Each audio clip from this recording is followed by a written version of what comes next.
This is the story of an ordinary young man of 18 years old in a modern world who, despite being alone, is ready to face every challenge of this world. One day, suddenly, he finds himself in a magical ancient world where a king, without much thought, gives him the throne and arranges his marriage with his own daughter. In the beginning, a boy comes to offer condolences for his recently deceased grandfather, seeking peace for his departed soul. His name is Kazuya Sama, who has already faced many hardships after losing his parents. But when he lost his grandfather, Kazuya got shattered inside. His grandparents had always taught him the importance of having a family, knowing that someday he would have to join his grandmother, leaving Kazuya alone. They wanted him to establish his own family and dedicate his whole life to their well-being. This was also his grandfather's final wish. Now Kazuya is completely alone and preparing for a career in the National Army. The story then transports us back about 600 years to a time where a king and his advisor were facing troubles. The advisor mentions that they have no choice but to summon a hero to their aid. As the preparations for summoning a hero are complete, an immense energy reaches another world. Kazuya, who was at the library, suddenly feels a powerful force pulling him towards it, and he gets transported to this new world. It turns out the hero they were trying to summon was Kazuya himself. Presented in the assembly, Kazuya is met with suspicious gazes. When the situation becomes clear, he stands up with a hesitant voice, and the king explains to him that their world is divided into 4 parts: humans, elves, dwarves, and dragonutes, each living happily in their respective areas. However, about 10 years ago, in the northern part of the continent, a massive crater appeared, from which a horde of monsters emerged. This region was named the Demon World, and their forces gradually took control over a significant portion of the continent. Many attempts to stop them failed, leading to the creation of the Demon Lord's domain. The remaining continent is divided into 3 parts: the Union Eastern Nation, Elfrieden Kingdom, and Grand Chaos Empire. The king reveals their dire financial situation, which is why they had summoned a hero, to address their falling economy due to the ongoing battles. The advisor informs Kazuya that the Demon Lord's domain extends into the Grand Chaos Empire, which has extensive ties with it. The empire also has significant debts owed to the Elfrieden Kingdom. To address this, Kazuya needs to confront not only the monsters but also the complex financial entanglements between the nations. The area outside the Demon Lord's domain is a challenge in itself. Dealing with monsters is not a duck soup, so they must financially contribute to it. But the biggest issue is that the Elfrieden Kingdom doesn't have enough food to sustain itself. Currently, they aren't in a strong position to provide financial aid. While they don't entirely trust Summoned, but he is their last hope. They explain to Kazuya that he is the hero who brings about a revolution in difficult times. Kazuya found this a bit strange and even asked if they were trying to manipulate him. The king assured him that there was no question of that, but the truth wasn't apparent in his words. Kazuya hesitated before speaking further. He realized that his dream was always about doing something for the country, but definitely not like this. He understood that staying here meant he was embarking on a journey he couldn't escape. Trying to flee was impossible now. The people of the kingdom would treat him with extra care and affection, even if it led to his capture. So he mustered his thoughts and asked them a question. He inquired if they would sit back calmly after a single act of help. The advisor replied that they would have to keep sending aid as long as the monster attacks continued. Then he asked if they could choose any hero by summoning them whenever they wanted. They explained that summoning a hero required significant efforts and sacrifices. That's why everyone had faith in Kazuya. They didn't want to lose him at any cost. Kazuya realized that allowing himself to leave might prove foolish for their kingdom. Hearing this, he announced that they needed to first prepare a list of the kingdom's expenses and strengthen their profits so that no other nation could impose its will on them. The king was taken aback, but Kazuya reminded him that a hero brings a revolution. He pledged to do what even the mightiest ministers couldn't conceive. He had agreed, but he knew that scrutinizing the finances of such a large nation wouldn't be so easy. Kazuya stated that he needed reports on every transaction involving transportation, land, sales, exports, and any other places where the kingdom's money flowed. Responsibility was given to Marks of managing this task. He took Kazuya 3 days and 3 nights to explain everything in detail. On the 4th day, King Albert of Elfrieden announced that he was entrusting his entire kingdom to Kazuya. Hearing this, Kazuya was shocked awake. But right there, the king also decided to arrange his engagement with the Princess of Kingdom Lycia. Both Kazuya and others were astounded. This news even reached the other 3 nations. The Red Dragon City's king considered Albert a coward, the Lagoon City's princess believed that such decisions required courage, and the king of Randall thought that when Lycia got wind of the news, she would react fiercely and question her father. This turned out to be true as Lycia was impatiently searching for answers. When she opened their room's door, she found her parents enjoying their private space. However, they had anticipated her questions upon seeing her. Albert had realized upon their first meeting that Kazuya was capable of becoming a leader and could manage Elfrieden even better than him. A true king wouldn't hold a grudge against his people for the sake of power. Liscia then inquired about the engagement that Albert had arranged without her consent. Albert stated that it was his private decision and that he had done it for the good of the kingdom. However, Liscia felt uncomfortable with the sudden decision. Albert had already recognized that Khazria is a potential leader and can handle Elfrieden more effectively than even himself. He thought that a true ruler wouldn't deny his people a promising figure. Liscia demanded to know how he could take such a decision without her permission.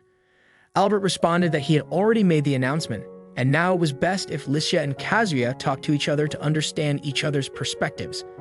The decision was made, and whether Liscia agreed or not, Khazria now had authority over her. Liscia's mother also wanted her to meet Khazria, so Liscia reluctantly walked out. She was thinking about how she could compromise with someone she hardly knew. As she entered Khazria's room, he started bombarding her with questions. He asked if she was educated, and upon her confirmation, he began a rapid-fire round with her. Liscia couldn't understand what was happening. Finally, Khazria declared that whoever she is, she should sit down to contribute to their work. Liscia protested, stating that she was the only princess of the realm, Liscia Elfrieden. Khazria might have been slightly confused by her military uniform, which she wore due to her involvement with the Lusitania Carmen army, where she was handling fuel-related work. But now her sudden return was due to Khazria himself. While she wasn't a princess anymore, Liscia questioned if he would accept her as a commander. She believed that he had taken away all her rights. Although her summoning had been as a hero, it does mean her entire legacy should be handed over to Khazria overnight. Khazria responded that he also wanted an answer to the same question.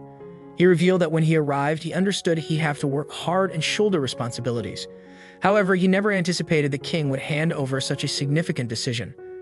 Khazria shared that he had no interest in ruling as a king. Once he will solve the financial crisis of the kingdom, he would willingly give up the position. Regarding the engagement, Liscia needn't worry too much. She could cancel it if she wished. Besides the kingdom's finances, Khazria would delegate other responsibilities to others. Liscia, showing her frustration, questioned whether he was so confident that he could free himself from his duties and obligations to the kingdom within a few months. But Khazria doesn't have an immediate answer to this, yet he's giving it his all. After a while, when Liscia learns that he sold off the kingdom's treasury, she erupts in anger. However, Khazria calmly explains that he divided the royal treasury into 3 categories. A, B, and C Group A contains historically and truly valuable items, while Group B holds things of little to no value. The remaining treasures are in Group C. Khazria has only sold items from Group B. He's uncertain about Group C because it might contain magical items that could be useful later. The princess from the Lagoon Kingdom quietly sends her informant Canaria to the Elfrieden Kingdom to gather more information about the new king Khazria. Liscia asks if he sent financial aid to the Empire. When Khazria denies it, she reveals that they can use those funds to prepare their military, as their ultimate plan is to save themselves from the Empire. Khazria comprehends her perspective. He knows that being overly cautious isn't wise when trying to maintain peace. However, he also acknowledges that pushing people by focusing on their hunger and refugee crisis could erode trust and ignite anger among the citizens. Although Liscia believed that their people would never turn against the kingdom, she recognizes that problems like famine constrain even the most patriotic souls. After hearing this, Liscia starts to have faith in Khazria too. Then the story takes us through some astonishing aspects of this world. Monstrous creatures are used for transportation, and despite electricity being available, people use magic to illuminate their homes. Yet despite their extensive use of magic, industrialization remains distant. It's a challenge for a ruler of such a nation to distance himself from magic. The people of Elfrieden wish to see Khazria perform magic once to gauge whether he possesses magical abilities, and if so, what kind. He's led to a chamber with a creature-like artifact. Upon touching it, the surroundings illuminate and he feels a serene calmness for a moment. He realizes he can use magic, but he's unsure of how or for what purpose.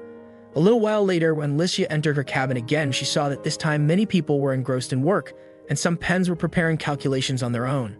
Khazria explained that it was a kind of magic where the energy of a non-living thing could be controlled. He named this magic Living Poltergeist. Due to this ability, he could transfer his consciousness into multiple things at once and make them do what he wanted. If he hadn't known about this power, perhaps he would have been buried under the burden of papers and files by now. When Liscia asked about it, Khazria revealed that there was a hidden wealth in the form of untapped money that required his ability. This money wasn't recorded due to the influence of corrupt individuals. This money either vanished or even if it reached its intended destination, there was no proof left behind. Khazria was going to scrutinize all the receipts and clear up any discrepancies.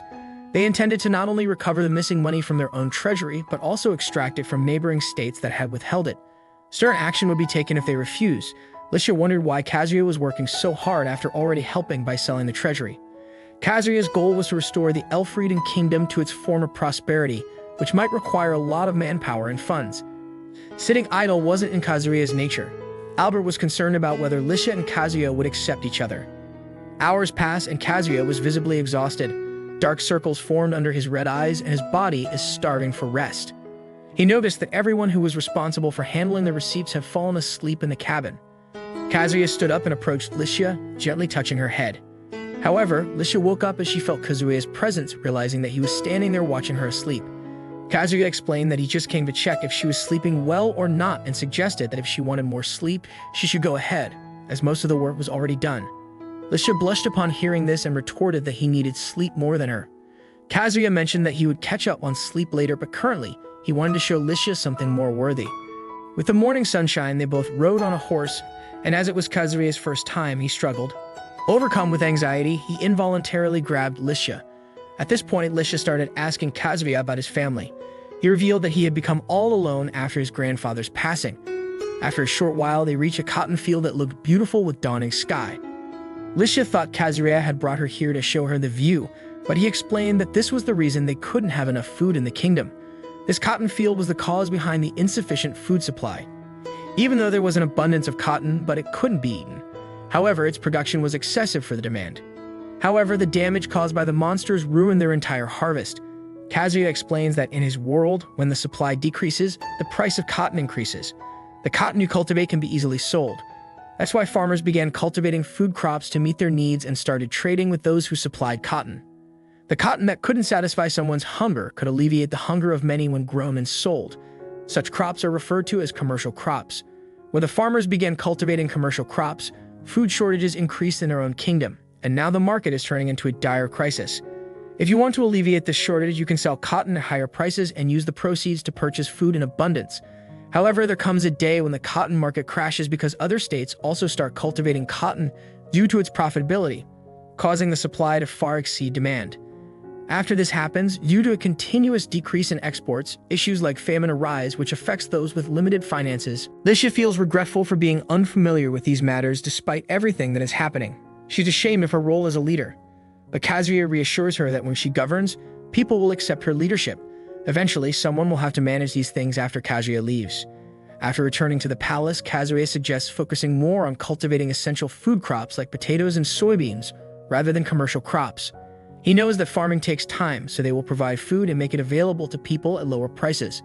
Suddenly, Lycia says that they can't eat together with everyone now that Khazria is a king. Perhaps she's been thinking about it for a while, but Khazria doesn't really care. Just then, a person named Ludvin, who is also the captain of the royal guard, arrives. He asks Lycia if he can now address her as queen. Lycia becomes embarrassed upon hearing this. Khazria mentions that he wants to talk to the people, but being a king makes it difficult. He would need his staff for that. Ludvin asks Khazria if he's facing any difficulties with his current activities. Khazria says they lack people who can provide advice on what's best for the kingdom. During tea time, Lycia suggests using the gemstone broadcast to communicate with people, allowing them to contact every person in the kingdom. Lycia explains that activating it is a bit difficult, so it's only used for important announcements. This would be the first time they recruit people for work using the gemstone. Lycia asks if Khazria will conduct tests or interviews. In return, Khazria asks about the literacy rate in the kingdom, which is actually only around 30%. Initially pleased, he then angrily remarks that she has no right to judge someone's abilities based on tests. Every individual is unique. Lycia asked if Khazria would speak to the people, and he mentioned that he would be using lines from his favorite hero, a hero who takes people with the qualities they have, not one who changes them. As they looked directly at the broadcast screen, everyone was amazed by their new king's age. Khazria began by sharing the dire state of their kingdom, and then stated that the previous kings had handed over their rule to him. It might seem that in these troubled times they are doing a cowardly thing by stepping down from the throne, but it's not like that at all. A true king sacrifices everything for the well-being of their people. He acknowledged that he might be better than previous one, which is why he was chosen as king. He then explained that they need talented individuals who can help them overcome this crisis and bring prosperity and peace back to Elfrieden. It doesn't matter how you look or what you do. If you believe you possess a quality that others don't, come forward and stand by our side. Some might hesitate, but it's ultimately the king's decision to determine if they're needed. The next day, Kazuya noticed that he can easily speak, write, and read languages from both worlds. He believed this to be a hero's trait. In her dream, Lisha heard what Kazuya had told her before, that she would become a great ruler and earn the respect and love of her people. Kazuya had mentioned that he had no family and was alone. If Lisha were to marry him, she could become a part of his life and potentially stop a ruler like Kazuya from emerging among her own people. Just then, a voice from outside interrupts them. A maid informs her that the king is recruiting today and she's ordered to be present. Lisha quickly gets dressed in her military attire. They then meet the fat guy shown the previous day. He appears nervous before presenting his talent to the king. Shortly after, the assembly begins. Everyone bows before the king except for one elf girl. When asked to bow, she firmly refuses, explaining that she only bows her clan leader. While others are displeased by her defiance, Kazuya respects her decision. He also requests that the others not bow as well, as he wants them to ask for help, not to show subservience. To start, the elf girl is introduced. Her name is Aisha Utgard, from the Dark Elf clan. Kazuya had learned about dark elves, who reside in large numbers in Elfrieden and excel in combat skills. They're a distinct group from other communities, and Kazuya has been learning about them using his new magic. Marx informs everyone that Aisha's fighting abilities are impressive, and she'll be the most capable for military management. Aisha asks if they'll reward her, and Kazuya says that if he says so, they will be rewarded. However, Aisha isn't interested in rewards. She wants help in exchange. Kazuya inquired, and Aisha explained that all the trees in their dark forest are getting shrivel, and despite having the right weather and sufficient water, they can't save them. Aisha knew Kazuya was quite intelligent and could possibly answer her questions. Kazuya pondered and asked if she knew about finding of jungle trees. Aisha's expression indicated that she was hearing those words for the first time. Kazuya then explained that dense jungles often have some trees remaining undersized because they don't receive enough sunlight due to the presence of larger, shade-casting trees. This leads to malnourishment and weakness in the smaller trees. If she prunes the unnecessary branches and leaves of the canopy trees, the other trees can thrive better. This simple solution deeply touched Aisha, and she humbly bowed before Kazuya, pledging to follow his guidance.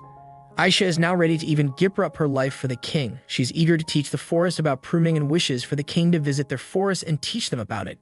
Next, it's Junadoma's turn, a beautiful girl who even captivates Kazuya himself with her beauty. Juna's charm is not just her looks but also her melodious voice. Her singing is so sweet that she's considered one of the greatest singers of the era. Juna's ancestors were also musicians known as Lullies, who used their beauty and voice to captivate and deceive people.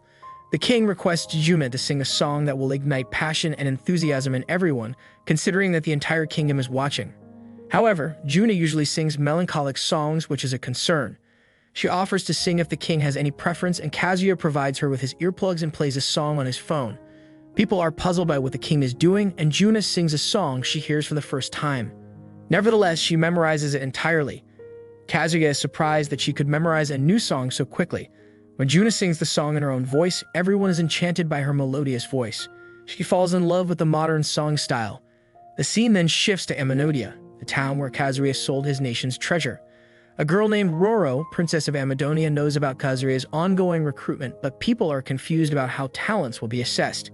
Now let's move on to Pancho Panakota, a young man from the Pot Village. He's the same chubby and timid guy we've seen before. Marx explains that he has a talent for eating. Meng applied for the talent, but Pancho proved himself to be the best in his skill. His understanding of food surpasses others, as he's traveled far and wide to explore cuisines and eaten everything edible. Kazuya is pleased with his talent and tells him that he was eagerly waiting for him. The king is glad he had the courage to come forward. Kazuya suggests that if Pancho helps him, they can lead the country forward with his talent. If the king agrees, Pancho can even receive a new name. Thus, Kazuya names him Ishizuka. Ishizuka is a hunter's name and also means food explorer. Pancho's bravery inspires those who are hesitant to showcase their talents due to their lack of confidence. Lastly, Hakuya Kwanman steps forward. His intellect is his true weapon, even sharper than his sword. His knowledge and memory are believed to be unparalleled in the entire kingdom. While others came by their own choice, Hakuya was encouraged by his uncle, who wants him to do something for the country's sake. Kazuya asked Hakuya what he used to read, then Hakuya shared his love for literature, history, and wall books. Kazuya then suggested that Hakuya become the librarian of their kingdom. Hakuya replied that he always takes his assigned tasks seriously, but he wants to use his knowledge and intellect to protect the realm. Hakuya's perspective had changed, and he now wanted to contribute to the kingdom's welfare. He had initially come to assess whether the new king was worthy. He believed that if Kazuya had overlooked Pancho's talent, it would have affected Hakuya's opinion of him. However, Kazuya understands the needs of the kingdom and recognizes Hakuya as a thoughtful and capable individual. He invited Hakuya to his cabin for a discussion. This was their first meeting, and later Kazuya named him after the Prime Minister of Black, and this decision made Hakuya his right-hand man. Next, they introduced Tomio Inoi, a member of the Mystic Wolves. Tomio possesses a unique ability that allows her to sense the power and emotions of animals. When she was tested, she revealed the troubles of a horse, indicating her ability to perceive an animal's thoughts. According to Listia, mystic wolves were not found in Elfrian, implying Tomio might be a refugee. However, her uniqueness doesn't matter as long as it benefits the kingdom. Tomio was quite shy, and when Kazuya asked her questions, she struggled to speak, her voice trembling. Kazuya approached her and helped her feel comfortable and told her to speak slowly. However, Tomio's response surprised Kazuya. He got completely stunned. He's trying to suppress his emotions. He tells Marks that Tomio's talent is quite rare, and he plans to consult Marks about how Tomio's ability can benefit the kingdom. Later, Kazuya thanks them for joining and notes that he has a meeting with Listia, Marks, and General Arc to discuss Tomio. Tomio shared something that Kazuya wishes to keep a secret from others. When Listia asks her, Tomio explains that she can communicate with animals and understand their emotions. Kazuya agrees that her ability is indeed unique. However, he then reveals something shocking that even Marks finds astonishing. Kazuya explains that Tomio has communicated with demons, including the Lord Demon who rules over them. In the demon world, various kinds of monsters exist, some of whom are foolish and are manipulated by the demons for their own purposes. But there are also demons who are as intelligent as or even more so than humans. Communication with them is nearly impossible due to their different language and signals. Tomio's story about encountering a demon shocks everyone, and they find it hard to believe. Kazuya elaborates that the demon was small with a dog-like face. When Tomio encountered the demon in the forest, she began to scream for help, and the demon asked her if she understood his language. The demon helped her escape the jungle and told her to run away. Kazuya thinks that if they can establish a connection with the demons, it could solve their problems. Listia questions whether demons would truly listen to them and return their land. While demons are often seen as enemies of humanity, he reflects that if they could communicate, humans and demons could coexist in the same world. Kazuya is voicing his plans, but inside the room, everyone seems to have difficulty fully trusting his words. They are skeptical of dealing with demons in the future, yet Tomio's ability might prove invaluable if such a negotiation ever becomes necessary. Kazuya acknowledges Tomio's significance, stating that they must protect her at all costs because she possesses the power to overturn challenging situations. Kazuya suggests appointing a royal guard for her protection, but Marks believes that such security could breed suspicion and hostility towards her. Marks offers the suggestion of adopting Tomio, which would require Listia to marry Kazuya first. However, the preparations for the wedding will take at least a year. Another possibility is to make Tomio a new princess by marrying her, as she is of the legal age for marriage at 10. However, Listia is uncomfortable with this idea, considering Tomio as a younger sister. She offers to accept Tomio as a little sister and embraces her, but Tomio refuses. She also has her own family. Her mother and younger brother are waiting for her in a refugee camp. Kazuya approaches the frightened girl and suggests that she become his little sister. This way, her family would be his family, and they would all live together in the palace. However, this process will take some time, during which Tomio needs to be kept safe. Marks proposes that Tomio be placed near her beloved animals, especially the horses. This would not only keep her secure, but also allow her to remain close to the animals she loves. Kazuya agrees to this suggestion. Later, Sain approaches Kazuya with a thread in her hand, which puzzles Listia. Kazuya explains that he's still here because his companions are busy working, and he wants a bit of rest. If he was in the royal room, he'd likely be disturbed. Regarding Tomio, Listia mentions that she's now happy with her new mother.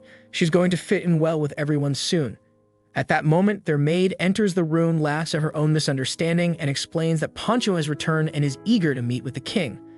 Pancho has returned from his journey and brought back various food items. He uses a hero sack, a magical item capable of carrying a considerable amount of stuff. Listia is somewhat displeased to see a royal item being used like this, but she understands that Kazuya's actions are all for the good of the kingdom. Once again, they use the gemstone broadcast to share Pancho's talents with the people, with the charming Juna Doma as the host. Kazuya announces that the ongoing event is to present a royal feast. Pancho appears a bit nervous, perhaps feeling intimidated by Juna's presence. He worries that he might ruin the show with his hesitation. Nonetheless, Pancho proceeds to welcome everyone to the new king's program. However, Kazuya doesn't like being addressed as king and prefers to be called an acting king. Kazuya begins by acknowledging the kingdom's issues, particularly the problem of food shortage, and apologizes to everyone for it. He assures them that he'll work to alleviate this problem soon, though it might take some time. Until then, Poncho will introduce various edible and easy-to-cook items. Licia, Aisha, and Tomio volunteer to taste the dishes and offer their opinions. For his first recipe, Poncho presents a live octopus, which causes some discomfort among the attendees. However, Poncho decides to make an octopus dish, which is common in Juna's village. After boiling and seasoning it, he fries the octopus, and the aroma fills the room. While everyone is hesitant, they begin tasting. Their smiles indicate that they enjoyed the dish. Poncho then presents a bean-like vegetable, and with his culinary skills, he turns it into crispy chips that amaze everyone. The next dish is a peculiar one, insects. Though reluctant, they taste it, and emotions arise as the flavors remind them of their homes. As the program progresses, Juna has to cut short some emotional moments to keep it going. The next dish, however, leaves everyone puzzled. Poncho introduces a Gelin, a creature that can survive even when cut apart. Poncho explains the technique to kill a Gelin, which involves puncturing its nucleus, causing its soul to leave its body, leaving a gelatinous substance behind. Poncho prepares the dish by cutting the Gelin into pieces, cooking them with vegetables and serving it like noodles. Despite the fear of eating such a dish, everyone encourages Kazuya to try it first due to his position as the king. Kazuya hesitates at first but then tastes it, surprised that it tastes like kudzu noodles. Aisha and Licia also enjoy it, and the program ends on a positive note, leaving everyone hoping for another such event. As Kazuya sits in his cabin planning for the future, a maid informs him that Marx has summoned him to the audience hall along with Hakuya. Marx wants to discuss something sensitive with him. Marx expresses his desire to resign from his responsibilities as he believes he has dedicated his life to the kingdom. Hakuya is initially hesitant about the idea of becoming prime minister, but Marx suggests that this would ensure continuity and support for Kazuya's rule. Marx expresses his willingness to retire peacefully, but acknowledges the need for his presence during these transformative times. Hakuya also suggests that Kazuya take a short break to rest and spend time alone. He has already made the necessary arrangements, and this break might also give Kazuya an opportunity to go on a date with Licia, allowing them to grow closer. Taking Aisha along would provide additional protection. Upon reaching the designated meeting place, Kazuya finds Licia and Aisha practicing their combat skills. Aisha demonstrates her technique, Sonic Wind, by effortlessly damaging a palace wall. While Kazuya is amazed by their skills, he's concerned that if they keep training like this, the palace might turn into ruins soon. When the topic of the date arises, Licia becomes a bit shy, and Aisha suggests that they could go to her jungle. Kazuya, however, reassures them that when he has the time, he'll visit them and teach about the trimming of trees. Aisha expresses her gratitude, likening herself to Kazuya's servant, willing to fulfill any request. Licia's sharp gaze implies her disapproval of Aisha's submissive tone. Kazuya, however, doesn't want this dynamic. He just wants Aisha to join them on the trip to ensure their safety. Before leaving, they all change into school outfits. Kazuya notes that Licia looks good in hers, but Aisha looks better in her elven attire since it's her true identity. Licia gently praises Aisha about her outfit, and Aisha blushes, hugging Licia. Once they arrive in the city, they marvel at its sights. However, Aisha soon complains of intense hunger. Kazuya suggests going to Juna's cafe for a quick snack before their secret is discovered. Before Juna arrives, Kazuya explains to Aisha how to act discreetly in the city. Juna's hospitality and cooking skills impress Kazuya, making him appreciate her even more. As they talk, Kazuya proposes the idea of including Gelin Udon in Juna's menu due to Aisha's fondness for it. This dish could also help address the food shortage issue. Juna warms up to Kazuya's ideas, and their conversation becomes so engaging that they seem to forget their surroundings. Licia playfully teases Kazuya about feeling nervous around beautiful girls, but she notices that he appeared more confident when interacting with Juna.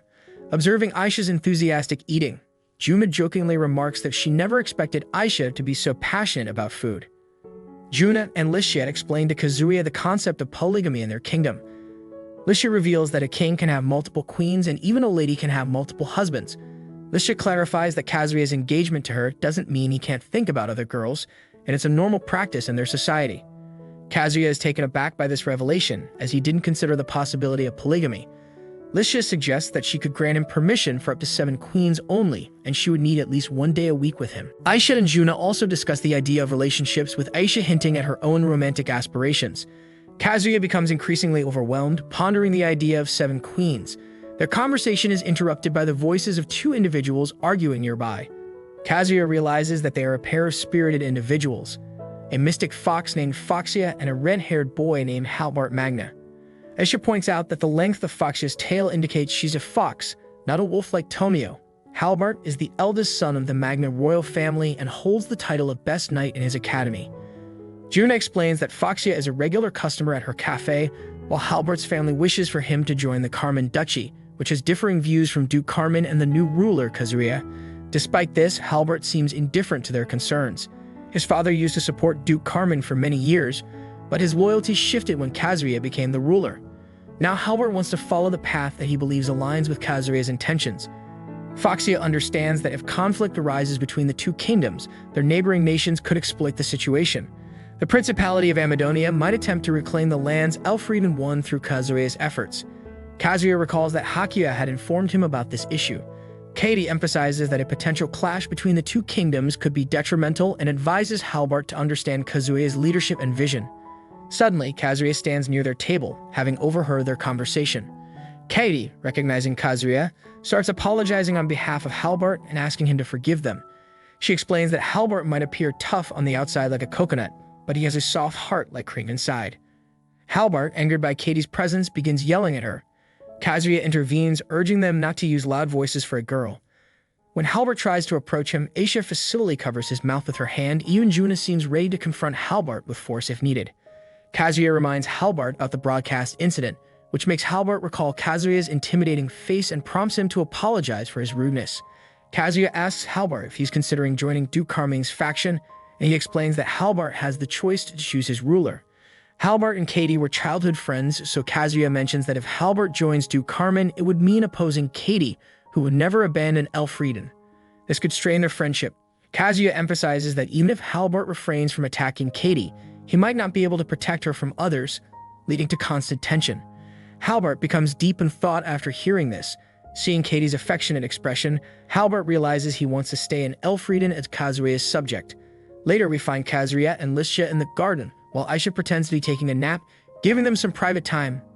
Liscia is impressed by Kazuya's handling of the Halbart situation. She desires some quiet moments with Kazuya, reminiscent of a date. Kazuya explains that as long as he's in a royal position, he needs to maintain the appearance of being engaged. Liscia becomes puzzled, thinking Kazuya might not like her, but he clarifies that he knows she's marrying him not just for herself, but for the good of her kingdom. He believes in taking time to make the right decision for their marriage rather than rushing. Kazuya thinks everyone has the right to choose their partner, and he doesn't want Liscia to make any hasty decisions. Suddenly, they realize that Aisha is waking up, and they both become surprised. Aisha wakes up to find Kazuya practicing his magic with his crafted dolls. Maid informs them that Glaive Magna, Halbart's father, wants to meet with Kazuya. Seeing Halbart's bruised face, Kazuya realizes that Glaive must have beaten him after Katie shared their conversation from the cafe the other day. Glaive has come to apologize on behalf of his son. Kazuya remarks that Halbart's bruised face seems like he's already been punished for his actions, and he forgives him immediately. Kazuya wishes for Katie to become Ludwig's staff officer, seeing her potential. As for Halbart, he is appointed as the general of the Forbidden Army, allowing him to spend some time alongside Katie. Glaive Magna's gratitude towards Kazuya is apparent, but there's something he wants to tell Kazuya privately. Moving forward, Kazuya contemplates the 6 elemental forces that constitute their world: fire, water, earth, air, light, and darkness. Each element possesses unique qualities. For instance, light represents healing, while darkness is distinct in itself. Aisha's and Liscia's use of different elemental powers during their fights showcases the diversity. In their world, only a handful of individuals possess the ability to wield powerful attacks, known as mages. Mages are integrated into the military based on their elemental affinity, such as fire for the army, air for the air force, and water for the naval force. The power of light is widespread, as it is represented in all domains. However, there's a scarcity of mages. Kazuya's force predominantly consists of earth element warriors skilled in construction and infrastructure tasks. His toy, which appears as a doll warming up, catches the attention of some adventurers who approach to inquire about joining his party. These adventurers sport peculiar clothing, which amuses Kazuya. They are on a quest to explore the colors of the rainbow. They encounter a peculiar stuffed toy carried by a girl with a cap. The leader urges them to keep moving, but upon entering a tunnel, the toy suddenly comes to life, cutting a large monster in half. The adventurers are amazed. As they proceed, they anticipate an easy task due to their late start. However, their challenge arrives: a colossal salamander, much larger than the previous creature. Their smartest member advises them to stay away from the salamander's corrosive venom. Suddenly, their leader shouts that there's no escape and they start to panic. The toy accidentally falls face first and is helped up by Yuno. The salamander's venom slightly burns the toy's back. They all ran and Yuno tends to the toy's injuries, engaging in a conversation. The cap-wearing girl playfully suggests that it might be the power of love. Later, Kazuya washes the toy with water and Licia, witnessing the scene, notices that the toy seems larger than before. She understands that the toy, which has become the talk of the town, is Kazuya's creation and he uses it to observe things. Nonetheless, Kazuya enjoyed the adventure. Kazuya gathers everyone in the assembly one morning and acknowledges their relentless work over the past few nights and days.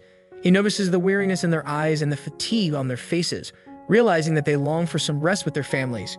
Yet they persistently continue to work for their land and their people. Kazuya reveals his new project, Venet Nova, which aims to establish a port along the coast. Despite having Walter Duchy and Lagoon Port, Kazuya explains that with Venet Nova, they will have a strategically located port that facilitates cost-effective import and export of goods from neighboring countries. Kazuya envisions that one day Venet Nova will become so vital that people will call it the heart of Elfrieden. He highlights the balance between supply and demand and how it will eradicate hunger while making their kingdom prosperous. Kazuya expresses his gratitude in the royal court, praising everyone for their dedication, from workers to officials and those who aided him. He acknowledges that their dedication to their land may go unnoticed by the world, but they will remain close to his heart. He announces a 5-day vacation for everyone, and they jubilantly celebrate, except for the fact that they are 1 gold medal short of their target. To fulfill that, Kazuya permits them to take a bottle of wine home, symbolizing the freedom to indulge in their desires. However, Kazuya, too, yearns for some rest to recharge his energy. Licia reminds him to take care of himself, expressing concern about who would step in if his health deteriorates. Kazuya assures her that she can call another hero and that he takes short naps even while asleep, thanks to his consciousness manipulation. Licia, growing fond of Kazuya, whispers in his ear that he is precious and plants a kiss on his cheek. After a deep sleep, Kazuya wakes up refreshed. Despite his contentment, he is puzzled about why nobody else thought of building a port in such a beautiful location. When he arrives at the site and meets Ludwin, it feels like Ludwin is taking a liking to Aisha. Ludwin shares that although the site is chosen, the work can't start yet due to a surprise obstacle. The place they intend to build the Port Kajin has been forbidden by an elderly man named Kerp. Kajin's name is associated with the sea deity, and Kerp believes that working there would invoke the deity's wrath, resulting in calamity. He claims that anyone who has attempted to build there has not survived. This obstacle poses a significant challenge, and Kazuya decides to meet Kerp himself to understand the situation better. Kerp's demeanor changed instantly when he saw Ludwin's reaction, but shifted again when he saw his own king, Kazuya. With great respect, Kerp invited them to sit and proceeded to share the legend of Kajin once more. His fearful expression made it evident that he was genuinely terrified. Kazuya showed him the map, trying to ascertain the extent to which the influence of Kajin spread. When Hakuma heard about this obstacle, she initially found it hard to believe. She was astonished that someone as sharp and intelligent as Kazuya could put faith in such superstitious beliefs. Kazuya, however, not only thinks with his mind but also with his heart, always valuing people's sentiments. Kazuya described Kajin as a monster that emerges when work starts and engulfs the workers. But the true face of that monster is its tsunami, the same tsunami that occurred in the Millennium nearly 100 years ago. Kazuya had visited the village of Millennium to learn more about it. The villagers had warned him that the area where Ventinova was to be built was a dangerous spot with a high risk of tsunamis. Ludwin inquired whether they should halt the work. Kazuya firmly refused, stating that they would not back down and would start work soon. However, the location would be different this time. While tsunamis could still occur, nobody could predict when nature would unleash its fury. Kazuya planned to construct Ventinova in a way that the impact of any catastrophe would be minimized. He explained that earthquakes are natural, and their aim is not to fight them but to be prepared. Kazuya's plan included creating a stone-like area nearby where people could take refuge and save themselves from the quake's destruction. But this would take time, and Kazuya intended to utilize the magic of the Forbidian army, alongside his deep understanding of magic, to accomplish it. Witnessing Kazuya's dedication, Licia considers herself fortunate to have him as her king. Aisha chimes in, expressing her confidence that neither monsters nor tsunamis can deter her king. Licia asked Aisha how she feels about Kazuya, and Aisha reveals that she holds immense respect for him. She believes that such respect is necessary because keeping a smile on his face is her responsibility as one of his own. Kazuya proceeds to explain the ships present at the site, their significance being nothing short of a miracle. Given the limited technology of the time, constructing large ships and engines was a challenge. Yet despite this, iron ships were being used in this world for transportation and warfare, relying on the strength of these iron giants. They train massive creatures to pull these ships, a fascinating feat in itself. Though modern guns are beyond their understanding, they utilize magic to wield weapons and explosives for dangerous attacks. Kazuya reflects on how to integrate his ancient techniques into the modern changes taking place, fostering a balance between tradition and progress. Venta Nova's construction also gains momentum. Halbart, while working alongside laborers, is puzzled by his circumstances. As a member of the Forbidden Army, he wonders why he's engaged in manual labor under Katie's supervision, especially alongside a fellow prisoner like Katie. He questions why they're holding tools instead of weapons when their duty is to protect the kingdom. This situation arose due to a shortage of labor, despite many unemployed people. Following the king's orders, the Forbidden Army was put to work to accelerate the progress. After a while, all the workers enjoy their lunch break. Halbart indulges in a large burger, a new dish created by Kazuya, seasoned with Mystic Fox's seasoning. This sparks a discussion about the benefits of expanding roads to cultivate fresh produce. Kaede mentions that once the road network is established, they'll be able to enjoy fresh vegetables every day, alleviating the scarcity of food. Halbart was about to take a nap after his meal, as he knows it boosts work efficiency. However, Kazuya arrives with Licia and Aisha, changing Halbart's demeanor. While Halbart stands in a formal manner, Kazuya prefers a friendlier approach and suggests calling him by his name. Kazuya emphasizes their similar ages, and that they can consider each other comrades or friends. Licia observes the ongoing road construction and wonders about the effort put into building these shiny roads. She has yet to understand the sweat and toil that goes into laying those roads. Kaede explains the liquid substance in a pit, mentioning that it's a special material called Kalapadarth, extracted from a volcano. This material strengthens over time, similar to cement. Kazuya adds that this substance is used to construct various ancient buildings in their world, which stand tall even after hundreds of years. As they continue, they notice lamps lighting up as darkness falls. Upon Kazuya's request, Aisha explains that these are warding trees, specially sourced from the dark forest. They emit vibrations that keep wild animals at bay. The range is such that no animal can cross through them, similar to how predators harm a farmer's hard work, and unless the government intervenes, the farmers suffer losses. Kazuya expresses his intention to deploy the trees to benefit more farmers. Kaede is amazed at how a single person can think on such a grand scale. Suddenly, a bird arrives, a messenger often used by the locals. The bird brings a letter from Aisha's father, stating that a disaster struck their village in the god-protected forest the previous night. Half the population has fallen prey to the calamity, and heavy rain continues to wreak havoc. Upon hearing this news, tears well up in Aisha's eyes, and Kazuya, using his mind, asks Kaede how many members the Forbidden Army has. Learning that there are 54 members in total, Kazuya promptly decides to lead them into the god-protected forest. He assures Aisha that while he might not be as strong as her, he can rally people through his voice to assist. This is a time for action, not tears. They need to reach there as quickly as possible to save as many lives as they can. However, the god-protected forest is several miles away from Elfrieden and takes around 3 days to reach on foot or horseback. Considering the disaster, Kazuya realizes that by the time they get there, the storm might have already wreaked havoc. Kazuya spots a fast-moving monster, faster than humans, and immediately gathers everyone and necessary supplies. In about 1.5 days, they reach the forest. Aisha's father, Chief Woden Udgard of the Dark Elves, welcomes them. Skipping formalities, Kazuya directly inquires about the situation. Woden shares that around 100 people are missing, but they have confirmation about 40 of them. Kazuya hastily notes down the list of missing people to determine their whereabouts on the mountain. Woden proposes that Aisha should lead the rescue mission, given her familiarity with the terrain and pathways. Kazuya addresses the gathered people and emphasizes that they must act promptly upon hearing any signs of disturbance. However, he warns that if there's even a hint of the storm's approach, they should abandon the rescue mission without hesitation, as he can't risk more lives. The rescue operation begins, and Kazuya manages to locate a survivor trapped in the debris.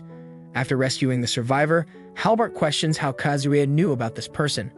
Kazuya shows him a controlled mouse, manipulated using his abilities. Just as Halbart seems to grasp the situation, Kazuya suddenly starts vomiting. The mouse witnessed a crushed body, causing Kazuya's reaction. At dusk, many living people were rescued, and Woden is deeply grateful to Kazuya for his assistance. Aisha arrives and informs them that the second unit has also arrived, but now she feels somewhat redundant. Upon watching him cry, Kazuya tells a weeping dark elf that although the second unit might be delayed, there's still work to be done, like treating the injured, constructing new shelters, and preparing supplies. The elf laments that while Kazuya can do anything, he can't bring back the dead. The elf's brother arrives and explains that he has lost his wife and his wounded daughter is on the brink of death. She's the only hope he has left. Rother's brother counsels him that trying to challenge the king won't help. Now is the time to pray for his daughter's safety. Their emotional stories deeply move Kazuya. Later, when Aisha inquires about the god-protected forest canopy, Kazuya explains that trimming canopies might not be effective due to the rapid rate at which floods occur there. He senses strange vibrations in the forest, as if the land is still shifting. He notes that nature isn't weak, it's humans who disrupt its balance. They're the ones who divert its course, trying to mold it to their needs. Leaving Aisha behind, everyone sets off for Elfrieden. Lisha thanks Kazuya for his help, but he remarks that everyone fulfilled their duties except for him. A king's role isn't just about responding during emergencies, it's about being prepared for challenges beforehand. Forbidden Army's actions saved many lives, but what about those who lost their loved ones? Overwhelmed, Kazuya breaks into tears, admitting his neglect of other responsibilities due to his focus on food shortages and dukedoms. The next day, Juna finds Kazuya in his room surrounded by piles of documents. She learns that Kazuya hasn't been sleeping well lately, consumed by work. She gently guides him to lie down and relax. Juna touches his head and begins to talk about how Princess Lisha is worried about his rest and meals. She knows he tries to appear active in front of her, but then he falls asleep like a child. For some reason, Juna starts singing a lullaby in a sweet voice while standing by his side. Meeting of Duke Carmen, Castor, and the Queen of Lagoon City is depicted. During the meeting, Castor seems somewhat irritated by Kazuya's presence as a king. He doesn't care whether Kazuya is a hero or not. He simply hates him and is even prepared to go to war to remove him from the throne. However, Estelle Walter doesn't seem to have any specific complaints about Kazuya. She is more concerned about the prosperity and progress of Lagoon City. She believes that the neighboring kingdoms want them to clash with each other, so they can seize the opportunity to attack. Perhaps she is referring to the Principality of Amadonia. The letter that Kazuya sent indicated some intrigue against Death Thrones. When Cecil Carter inquires about Duke Carmen's opinion on the new king in the letter, she wants to keep the focus on whether Kazuya is a capable ruler or not. But Duke Carmen is clear that running a kingdom isn't in the hands of this new boy. His main reason is the decisions Kazuya makes without thought or consultation.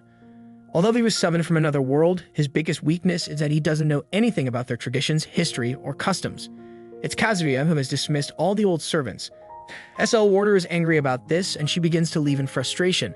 Castor reminds her that Duke Carmen is present in the meeting, implying that her reaction would upset him. Duke Carmen states that when Kazuya returns to his world, he will ask Albert to take the throne again, and he will serve Albert as his king. Stedel Walter warns that if that happens, she will break ties with Exela, Carla, and Carl. This implies that if Kazuya defeats them, she will also sever connections with her future generation. Just then, Carla, Castor's daughter, enters. She is willing to sacrifice herself for her father's wishes. In reality, she suspects that Kazuya might have schemed to remove Albert from the throne and forced an engagement with her friend Lisha. Now the scene shifts to Gaius, the king of the Principality of Amadonia, who holds a letter sent by George Carmen. When his son questions him about the letter, Gaius mentions that George Carmen is growing old, but by accepting the invitation, he has proved that he is still immature in his thinking. Now it's time for the drums of war.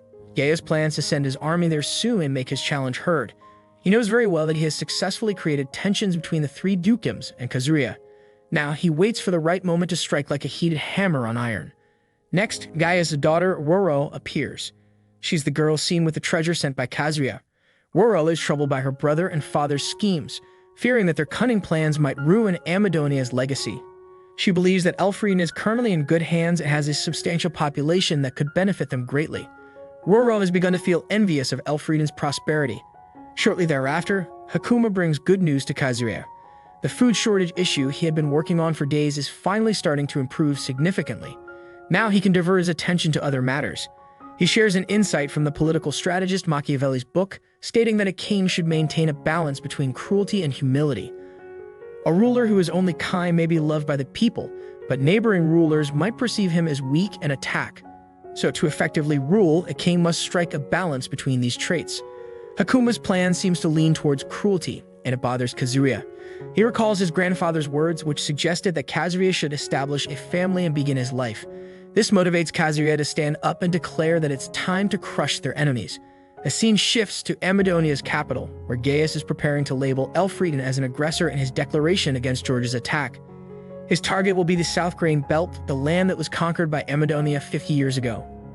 A young man named Colbert approaches him and urges him to reconsider the attack, as it could lead to hunger and death.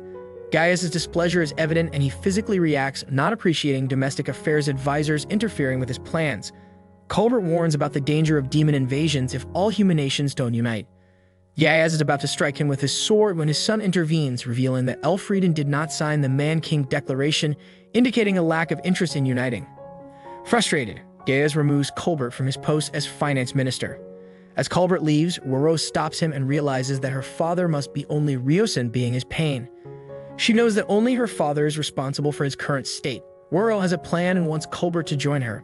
Sebastian has already made arrangements for their temporary absence. Meanwhile, Kazuya informs that he wishes to talk to the three dukedoms. They all gather in the Gemstone broadcast room, where communication is established with the dukedoms. Salma introduces himself as the ruler of Elfrieden under King Albert's order. Kazuya acknowledges that the three dukedoms have defied his decision, which portray them as traitors. SL Walter wants to ask Kazuya why he desires the three dukedoms to follow his orders collectively. Kazuya explains that he intends to incorporate their armies into the Forbidden Army and create a new force, but he emphasizes the importance of unity before that can happen. At this point, Castor interrupts, questioning if Kazuya understands the consequences of his actions. He points out that if an outsider becomes king and only serves their own people, it's a humiliation for other races. The dukedom's history has never seen such a situation before, and they want to follow the path shown by their ancestors. Kazuya acknowledges that the present situation is unique, with Amadonia wanting their land, Turgis seeking to expand its borders, and the Gulf Coast being vulnerable. This is why they need to unite their strengths. When Castor raises the issue of potential betrayal, Kazuya asserts that they could physically remove his head from his body without a second thought. After a moment of silence, SL Walter inquires about the Gulf Coast and its advantages for Lagoon City. Kazuya explains that it will benefit from port business, import-export activities, and tourism, while naval power will still remain in Lagoon City. Walter's son pledges loyalty to Kazuya, swearing on the Earth Mother to serve him faithfully. Castor agrees to stand by Kazuya, but he's still curious about how King Albert made Kazuya the king without consulting anyone. Lisha explains it as the result of her father's insistence, and Kazuya wonders about the truth. Despite everything, Castor decides to side with Duke Carmen and the Red Dragon City's 100 knights. All eyes are on George Carmen, the army general. However, Kazuya seems to have an inkling about George's motivations for his stance, recalling George's alliance with corrupt individuals. Although George's power has waned after more than 55 years of service to Elfrieden, if his decision can shape Elfrieden's fate, he might resist the changes. Their heated argument begins, and Kazuya makes it clear that harming innocent people won't be tolerated in this conflict. He stresses that whoever loses this battle will have the responsibility of stabilizing their kingdom. Castor shares this sentiment, wanting at least the safety of his subjects even if he loses. As the meeting concludes, George prepares to leave, but Lisha stops him. She cuts her hair to symbolize her commitment to never abandon Salma and to stand by his side forever. With this emotional gesture, Castor and George leave the meeting. Kazuya reflects on his inability to convince them, but acknowledges that the final decision lay with them. Loyalties and alliances continue to shift as Kazuya notices Juna Doma aligning with SL Walter, Duca Duchess Walter's persuasion. Juna is SL Walter's granddaughter and was tasked with observing Kazuya. Now not only Juna, but all of Kazuya's friends are standing by his side. The next day, Amadonia's 30,000 soldiers march towards Altamura to attack. Gaius informs Gaius that their crops were appreciated and that the damages to his small nation are minimal. However, Gaius aims to seize Altamura's lands and fields. He offers him two choices. Either he surrenders silently or witnesses his men dying before him. Gaius chooses to beg for mercy, as waging war is not an option due to their diminished population. Meanwhile, Carmen commands 40,000 soldiers, whereas Kazuya has only 10,000. It becomes apparent that even if all of Kazuya's forces engage Carmen, it can't spare troops to help others. In Elfrieden, some enemies are desperately trying to destroy a palace, which infuriates them. The target was revealed to them, and both Halbert and Katie were astonished by the Sonamata project. Kazuya managed to involve the three dukedoms in the construction of this fortified structure. Suddenly, a massive explosion shakes the enemy lines as Halbert makes use of the burning bales to cause chaos. Katie identifies the cannons that their enemies are preparing and is ready to respond with their own artillery. In the midst of this, they realize that a single catapult stone can disrupt the enemy's weapons, causing them frustration. Dark elves suddenly emerge, launching cannonballs in the air. It's the same elf from the god-protected forest, whose daughter Kazuya had rescued earlier. She's in perfect health now. The elf Sur didn't get a chance to thank him before, but now she wants to repay the debt by helping. She reveals that her daughter wants to join the Forbidden Army, similar to Halbert. Just moments later, Ludwig leads his troops against the enemy. Ludwig declares their intent to wipe out the enemy forces without mercy, setting the stage for a fierce battle. Duke Carmine's warriors question how they could be so outnumbered, but George dismissively states that the situation isn't as simple as it appears. Their 40,000 soldiers outnumber the 10,000 on Kazuya's side. George insists that they don't need to rush. The enemy will eventually tire themselves out. A soldier suggests launching a sudden attack, but they were previously shown how their assaults were being thwarted. Kazuya's absence is noted. It seems the Forbidden Army is solely focused on defense rather than counterattack, indicating Kazuya's potential absence.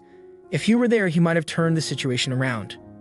George seems to be attempting to pinpoint Kazuya's location by sacrificing some soldiers. Given the prolonged nature of the battle, George grants his troops and commanders a day of rest. He inquires if everything is ready. As the sun sets, Gaius still awaits, and suddenly, a loud noise echoes from the city's direction. A soldier arrives and informs that Gaius Goryu has gathered everyone in one place. Gaius rushes over, his head bowed before Gaius. He seeks forgiveness for causing impatience, mentioning that the people are agitated and he's been trying to calm them down. However, Gaius, now enraged, unsheathes his sword, warning that he'll silence anyone who speaks if he decapitates Gaius and hangs his head on the gate. Gaius' son requests another chance to see if they can resolve this without violence, noting that everyone values their land. At that moment, Gaius reveals a gold dust from his jacket, placing it before Gaius and asking for clemency. He proposes waiting until tomorrow afternoon, by which time the shadow of the coin would reach the designated point, signifying when they can attack. Gaius warns that this is their last chance. Any hope for mercy after this would be foolish. As night falls, S.L. Walter arrives before Gaius, suggesting that they could have raised a new mercenary army in the time they waited. S.L. Walter's appearance indicates that Altamura must be present, referring to Kazuya. Gaius notes the risks of Castor and George discovering her presence. S.L. Walter's journey took about 3 days, while King had to overcome more challenges to reach there. Gaius reveals that they only have until tomorrow afternoon. While they may not worry too much, if the king delays even slightly, they will be in danger. After dinner, Katie and Halbert share a pleasant moment. Katie places her head on Halbert's shoulder and expresses comfort when he's by her side, hinting at a deeper sentiment. She quickly shifts the conversation, suggesting that they can enjoy themselves after the battle ends. The following morning, the battle resumes at its peak. Katie observes that the soldiers are fighting more lightly today, which is a good sign, but also raises suspicions. She speculates that the enemy might be employing a new strategy. Hearing Halbert's warning, Katie shifts her position to be cautious of potential ground-level attacks. Meanwhile, the bag of gold dust that Gaius stole from the city lies just inches away from Gaius. His son Julius instructs everyone to be ready for battle. At that moment, Halbert notices the fast approach of the aerial force, Duke Castor Vargas Air Brigade. The scene shifts to a night before, where Castor is discussing citizen safety. It seems that Castor is beginning to understand Kazuya's strategy, indicating that his perception of Kazuya is changing. Castor's advisor questions whether Castor has changed his mind. Castor admits to a change, but at this point, it may not be beneficial anymore. The advisor probes if Castor will abandon George Carmine. Castor explains that while he can't exactly do that, he isn't fond of supporting corrupt individuals like the Carmines. According to Scout Patrol reports, Forbidden Army has 10,000 soldiers. However, there's still no information about King Sama's whereabouts or what's transpiring on his end. Castor's attendant notes that they only have 100 knights for now, making their odds of winning against the larger enemy force seem slim. Castor realizes that it might be best for Kazuya to intentionally lose to Forbidden Army, capturing their air force and then using it against Duke Carmine. It's possible that this tactic has been on Kazuya's mind all along, or he might be hiding in the forest. Suddenly, Carla rushes in with news that she spotted Kazuya arriving on a large warship being pulled by 2 massive monsters. Astonishingly, the ship has wheels attached to it, propelling it rapidly towards their territory. Kazuya's message explains that he had to resort to this unconventional method due to his limited forces and lack of alternatives. When Castor inquires why Kazuya brought Albert's ship to Red Dragon City, Carla states that she's here for battle, not to play. Castor had never thought that a ship could be driven on land, but it seems he's about to witness more extraordinary things in the future. Kazuya seems to be giving Castor an opportunity to surrender, as he never wanted anyone to be harmed in this battle. Meanwhile, a series of explosions target Castle, and Carla departs to capture Kazuya, dropping bombs from her flying platform. Kazuya's army counterattacks, disrupting Carla's plan. Kazuya's forces then dismantle the ship's wheels, leaving Carla with no option but to retreat. However, the twist is that upon closer inspection, it's revealed that the ship had no living crew aboard. Kazuya had equipped the ship with robotic arms to operate the cannons remotely. The question that remains is, if Kazuya isn't on the ship, where is he? Carla's suspicion is correct. Kazuya has reached the castle and is ready to execute his plan. When Castor asks how Kazuya entered, he reveals that the book of secret passages he concealed in the library shouldn't have been hidden there. Castor realizes that Red Dragon City's blueprints are in his possession. Since this is their first face-to-face encounter, they introduce themselves. Castor arranges a meeting between Kazuya and his general, Tallman, hoping to use him as a potential bargaining chip if Castor loses, since Kazuya could control Tallman and his army. However, if Castor is not confident of his own victory, why doesn't he just surrender and save his kingdom? Castor is not one to submit without a fight, handing over his sword and standing his ground. Aisha steps forward with her 20-kilogram sword, hinting that she'll defeat Castor if he makes a move against Kazuya. As they confront each other, Castor begins to realize the power of the Dark Elf. Aisha explains that while she has formidable strength, she's devoted to Kazuya. Even though she's capable of causing harm, she can't bear the thought of harming Kazuya even a little. Castor appreciates her loyalty and notes that Carla shares the same devotion and loyalty. It's a surprise to Castor that Kazuya's dummy contained Liscia. When Liscia emerges and immediately attacks, Castor is captured. Aisha's swift strike knocks Castor away, leaving him injured. After standing up to face his defeat, Castor finally surrenders. However, he wants to ask a question to Princess Liscia, whether Kazuya is truly fit to be king. Liscia, knowing Kazuya well, states that he embodies the qualities of an ideal king with leadership traits. If Albert were to try and strip Kazuya of his reign, Liscia might even turn against her own father. As Kazuya watches the battleship's destruction, realizing Carla is retreating with her forces, he promptly places the slave collar around Castor's neck, ensuring that if anyone attempts to kill Kazuya, the one with the collar would also become a victim. At this moment, Carla returns, visibly angry and wielding her sword. Castor tries to make her understand that they have lost. Aisha also places a slave collar on Carla. Kazuya instructs Tolman to prepare the army and head towards Formidden Army. However, Kazuya intends to decide what to do with Carla and Castor only after the battle is over. As the day comes to an end, Kazuya boards his airship and sets off toward his keep. Suddenly, Liscia begins praising Carla, highlighting her qualities. Kazuya realizes that Liscia is doing this to save her friend's life, but Carla's act of rebellion cannot be ignored.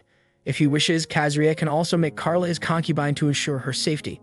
Liscia, however, insists that she doesn't need to beg on Carla's behalf, as Carla views herself as a criminal and a true warrior who isn't afraid of death. Back in the timeline, Halbart and Katie notice some wyverns approaching them, assuming it's an attack from Red Dragon City. But soon they realize that Kazuya's words held true. They have won. Following Tolner's orders, their army lands near Randall Castle. Halbart explains that they managed to keep the enemies occupied effectively. When Kazuya remarks that this was just a day's work, Halbart angrily asks if he realizes that the enemy was bombarding them with cannons. Carla is somewhat surprised by how casually he spoke to Halbart while being with the king. When news of the Air Force's defeat reaches George Carmen, his warriors becomes anxious and starts to brainstorm a new plan. He wants George to inform him about the next steps. George starts by inquiring about the situation by Beowulfs, discovering that their army is now significantly weakened against Kazuya's Formidden Army. The implications of the king admitting defeat send shockwaves through everyone. He suggests that they find a safe haven to regroup and plan for the future. George, however, has a better idea. He demonstrates his loyalty by putting slave collars on all of them. Seeing Ludwin's and his companions' determination, Kazuya is pleased and ensures they will receive rewards. When Ludwin asks about attacking Carmen Keep, Kazuya dismisses the idea. Moving on to George, he shares that he's had a fulfilling life without any regrets. He then surprises everyone by placing a slave collar around his own neck. George proposes that they send a message of surrender to the Formidden Army and hands over the responsibility to Beowulf and Glaive. Finally, Kazuya signals them and Randall's white flags are raised. George Carmine presents a wine bottle Albert gave him, intending to open it on the day of Liscia's wedding. He reflects that he'll regret not seeing Liscia in her wedding gown, but is content with his connection to Kazuya. Beowulf arrives in a rush, reporting that King Kazuya has entered Randall Castle and has instructed their army to trail the Formidden Army. George realizes that Kazuya is aiming for something really big. He said, "Long live the new king and the kingdom of Elfrieden." In the aircraft, Carla appeared somewhat distressed, perhaps not comprehending where Kazuya was now heading after the victory celebrations. Kazuya explained that everything they were doing was possible because of George Carmen. Kazuya never wanted to fight against the dukedoms, but Sul Walter was adamant. She had known Kazuya the best and been keeping a close eye on him from the beginning. Just as Licia had mentioned about George Carmen, Kazuya felt that a heart-to-heart conversation might be necessary, yet from their words, it seemed they were concealing something about corrupt individuals. Initially, Kazuya couldn't grasp it, but then he had a private conversation with Halbart's father, Glaive. Halbart revealed that Carmen wanted all the corrupt individuals to unite and declare war alongside King Kazuya. This was so the new king could cleanse the kingdom of corruption. At first, Kazuya thought it was a joke and was even angered. However, the reality was that George Carmen knew that one rotten fish could spoil the entire pond. The problem was that these corrupt individuals had their own network, which could lead to severe consequences if confronted directly. Hence, the Dukedum's plan was for Kazuya to put an end to this practice. Even their mercenaries were under their control, who were just as greedy and treacherous. Kazuya asked why George hadn't spoken directly if that was the case. In truth, the dukedoms knew that Kazuya was the best king for Elfrieden, and they wanted to hand over their rule to him, hoping to cleanse their territories from corruption. Kazuya couldn't understand why they had so much faith in him when they hadn't even met him. That's why Kazuya hadn't informed Castor about this.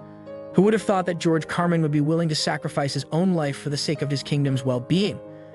As Gaius and Julius are about to leave a rune, they notice someone standing against a wall. It's Sul Walter. She had been in Lagoon City during the conference, but considering that it takes 3 days to travel from Lagoon to Altamura, her presence here is suspicious, probably indicating her alliance with Kazuya. Sul Walter creates a high-frequency way of using a device to initiate a live conversation with Kazuya.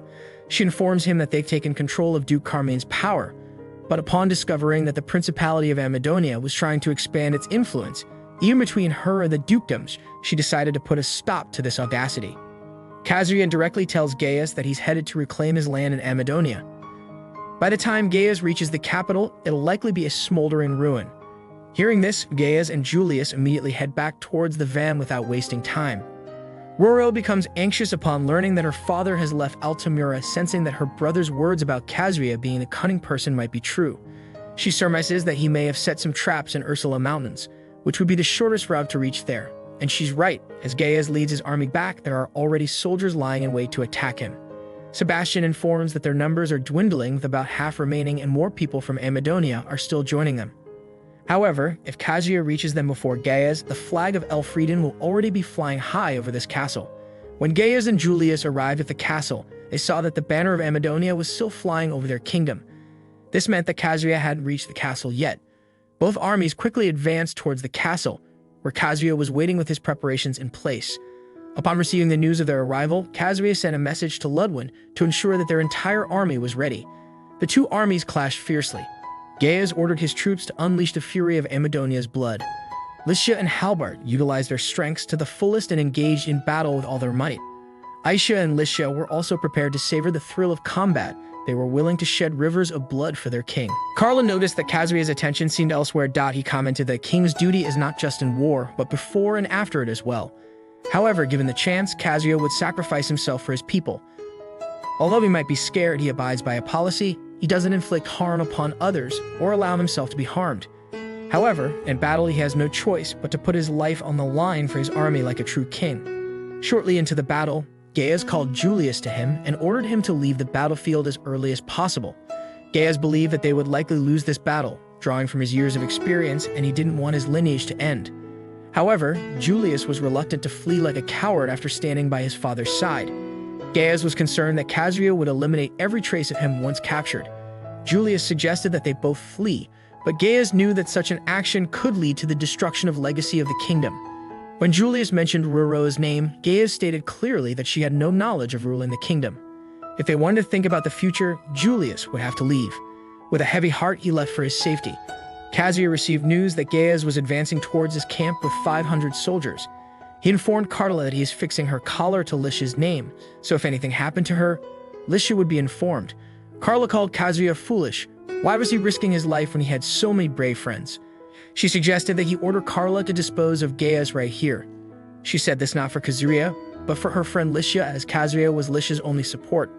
Upon Carla's insistence, Kazuya reluctantly gave her the order and Carla set off to confront Gaius. However, before she could reach him, Ludwin reached Gaius and shielded him with his weapon. But wait, it appears the Gaius encountered is an imposter. The real Gaius is locked in a fierce battle against Carla. He's determined to sever Kazuya's head from his body, no matter the cost. His dream is to lead his legacy 3 generations ahead. Seeing Carla in trouble, Kazuya's dummy comes running towards her and engages in a confrontation with Gaius. Suddenly, Gaius hears Kazuya's voice right in front of him. Kazuya tells him that Elfrieden is now in danger because of him. Gaius had believed that Elfrieden was a part of Amadonia. Seeing Gaius advancing, Kazuya's dummy grabs him from behind, and just then, Carla follows Kazuya's order and sends a blast towards the dummy, causing Gaius to get blasted like a bomb. Carla is upset with Kazuya for risking his life on the battlefield, but her attention shifts to the wounded Gaius, who still harbors a desire to eliminate Kazuya. Some of their allies immobilize him, and Kazuya emerges victorious. Roro learns that her father has fled, and she wishes to spend some time alone.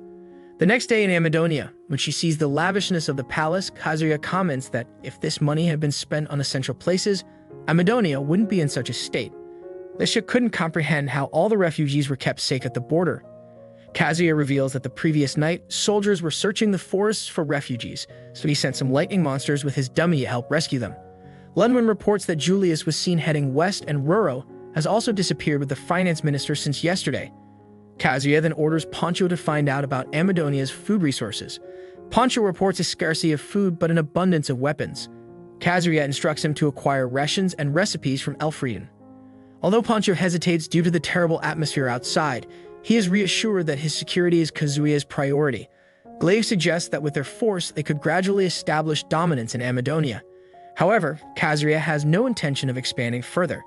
He believes that even if they conquer every territory, Prince Julius could still pose a threat as long as he's alive. Kazuya suspects he will return someday. In the meantime, they need to complete the post-war formalities. He proposes organizing a music concert for Amadonia and calls in Juna Doma for his next project, Loralee. Juna arrives in a navy uniform and Kazuya showers her with praise, causing jealousy on Lisha's face.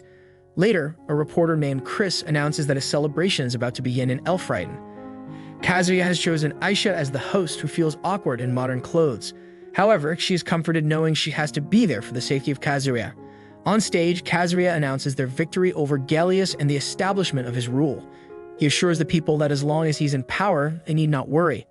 The event kicks off and Pimil Carol performs, capturing everyone's hearts. Then, Juna Doma takes the stage with her lovely voice. The next singer introduced is Margarita Wonder, the Lieutenant General of the Principality of Amadonia.